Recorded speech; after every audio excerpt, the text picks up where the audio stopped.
ಇದು ಸಿದ್ದರಾಮಯ್ಯನವರು ತಾಲಿಬಾನಿ ಸರ್ಕಾರವನ್ನು ನಡೆಸ್ತಾ ಇದ್ದಾರೆ ಅನ್ನೋದ್ರ ಬಗ್ಗೆ ಯಾವುದೇ ಅನುಮಾನಗಳಿಲ್ಲ, ಜನಕ್ಕೂ ಕೂಡ ಮನವರಿಕೆ ಆಗೋಗಿದೆ.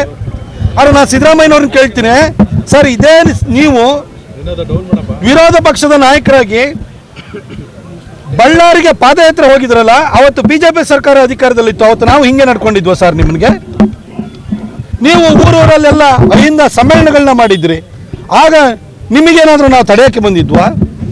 ನಿಮ್ಮ ಹೋರಾಟಗಳಿಗೇನಾದ್ರು ನಾವು ಅಡ್ಡಿಪಡಿಸಿದ್ವಾ? ನೀವೊಬ್ಬರು ಹೇಳಿ ಕೇಳಿ ಕಾನೂನು ಪದವೀಧರರಾಗಿ ಪ್ರಜಾತಂತ್ರದಲ್ಲಿ ಸಂವಿಧಾನ ನಮ್ಮೆಲ್ಲರಿಗೂ ಕೂಡ ಹಕ್ಕನ್ನು ಅವಕಾಶನೂ ಕೊಟ್ಟಿದ್ದೀವಿ. ಆ ನಮ್ಮ ಹಕ್ಕನ್ನು ಅವಕಾಶವನ್ನು ಕಿತ್ಕೊಳ್ಳೋಕೆ ಹೋಗ್ತಾ ಇದ್ದೀರಲ್ಲ.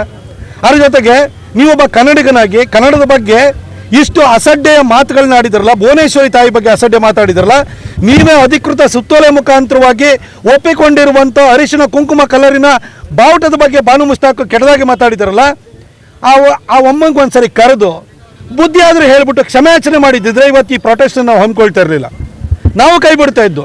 ಕನಿಷ್ಠ ಈಗಲಾದರೂ ಬುದ್ಧಿ ಬಂದಿದೆ ಅಂತ ಸುಮ್ಮನೆ ಆಗ್ತಿದ್ದು. ಅವಮ್ಮ ಇವತ್ತೂ ಕೂಡ ತನ್ನ ನಿಲುವಿಗೆ ಭದ್ರರಾಗೇ ಇದ್ದಾರೆ. ಅಲ್ಲೆಲ್ಲ ಕಡೆ ಹೋಗ್ಬಿಟ್ಟು ಹಣೆಗೆ ಕುಂಕುಮ ಇಡೋದು, ಮಡಿಲಿಗೆ ಬಾಗಿನ ಕೊಡುವಂಥದ್ದು, ಈ ನಾಟಕಗಳು ಮಾಡ್ತಾ ಇದ್ದಾರೆ. ಆದರೆ ಒಂದು ದಿನಕ್ಕಾದರೂ ಕನ್ನಡಿಗರಿಗೆ ಅವಮಾನ ಆಗಿದೆ, ಭುವನೇಶ್ವರಿ ತಾಯಿಗೆ ಅವಮಾನ ಆಗಿದೆ ನನ್ನ ಮಾತಿನಿಂದ, ಹಾಗೆ ಕನ್ನಡಿಗರಿಗೆ ನೋವಾಗಿದೆ ಅಂತ ಹೇಳಿ ಒಂದು ಕ್ಷಣಕ್ಕಾದರೂ ಅವರು ಒಂದು